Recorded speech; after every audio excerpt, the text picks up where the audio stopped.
August 24 ശനിയാഴ്ച. യോഹന്നാൻ 1:45 മുതൽ 51 വരെ വാക്യങ്ങൾ. നഥാനിയേൽ എന്നറിയപ്പെടുന്ന വിശുദ്ധ ബർത്തലോമ്യോയുടെ തിരുനാളാണ് ഇന്ന് സഭ ആചരിക്കുന്നത്.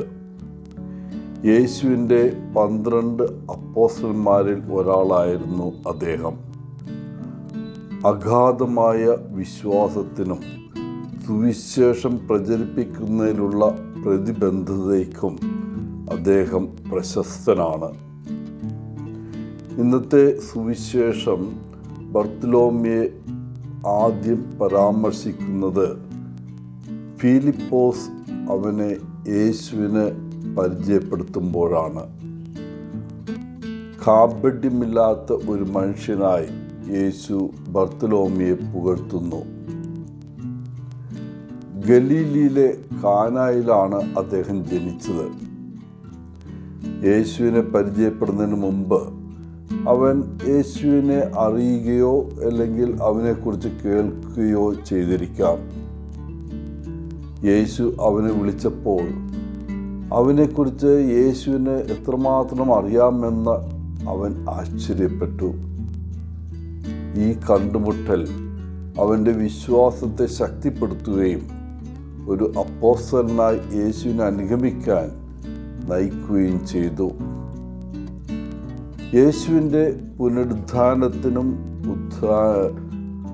സ്വർഗാരോഹണത്തിനും ശേഷം ആ സദ്വാർത്ത പങ്കിടാൻ ബർത്തലോമ്യോ പല രാജ്യങ്ങളിലേക്കും യാത്ര ചെയ്തു.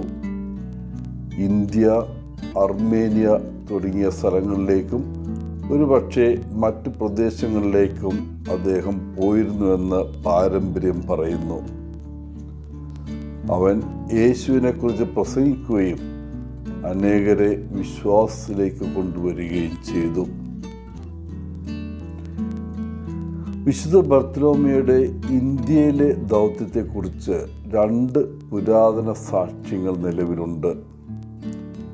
4-ാം നൂറ്റാണ്ടിൻ്റെ ആരംഭത്തിൽ ജീവിച്ചിരുന്ന സിസേറിയയിലെ യൂസേബ്യോസും 4-ാം നൂറ്റാണ്ടിൻ്റെ അവസാനം ജീവിച്ചിരുന്ന സെയിൻറ്റ് ജെറോമും ഈ സാക്ഷ്യങ്ങൾ രേഖപ്പെടുത്തുന്നു. 2-ാം നൂറ്റാണ്ടിൽ വിശുദ്ധ പാറ്റേനസിൻ്റെ ഇന്ത്യ സന്ദർശനത്തെക്കുറിച്ച് പറയുമ്പോൾ ഇവ രണ്ടും ഈ പാരമ്പര്യത്തെ പരാമർശിക്കുന്നു. യൂസേബ്യോസ് പറയുന്നത് സ്വർഗാരോഹണത്തിന് ശേഷം ബർത്തലോമ്യോ ഇന്ത്യയിലേക്ക് ഒരു മിഷണറി പര്യടനം നടത്തി. അവിടെ അദ്ദേഹം മത്തായിയുടെ സുവിശേഷത്തിൻ്റെ ഒരു പകർപ്പ് ഏൽപ്പിക്കുകയും ചെയ്തു. ഫാദർ AC പെരുമാലിൽ SJയും മൊറേസും പറയുന്നത് പുരാതന നഗരമായ കല്യാണാണ് അദ്ദേഹത്തിൻ്റെ മിഷണറി പ്രവർത്തന രംഗം.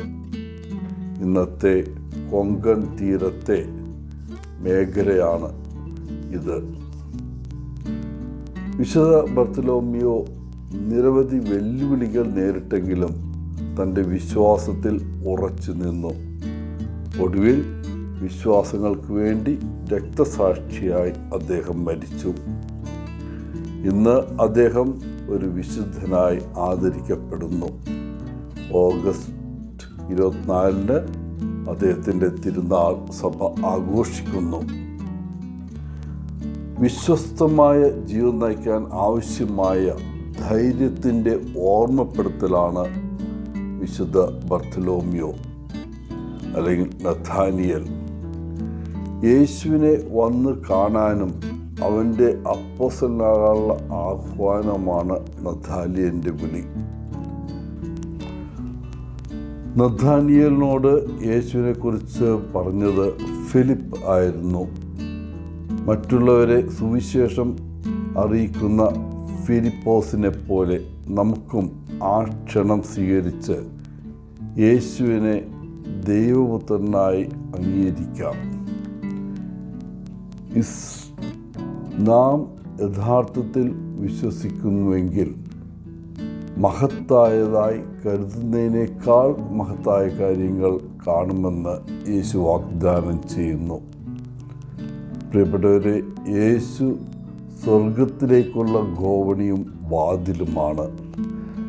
അവനിലൂടെ മാലാഖമാർ കയറുകയും ഇറങ്ങുകയും ചെയ്യുന്നു. അവനാണ് വഴിയും സത്യവും ജീവനും. അവൻ്റെ രാജ്യത്തിലേക്കുള്ള നമ്മുടെ യാത്രയിൽ അവൻ നമ്മെ നയിക്കട്ടെ എന്ന് പ്രാർത്ഥിക്കുന്നു. എല്ലാവർക്കും ഇന്നത്തെ തിരുനാളിൻ്റെ മംഗളങ്ങൾ നേർന്നുകൊണ്ട് ഒത്തിരി സ്നേഹത്തോടെ പോളച്ചൻ CSSR ഫ്രം കേരള.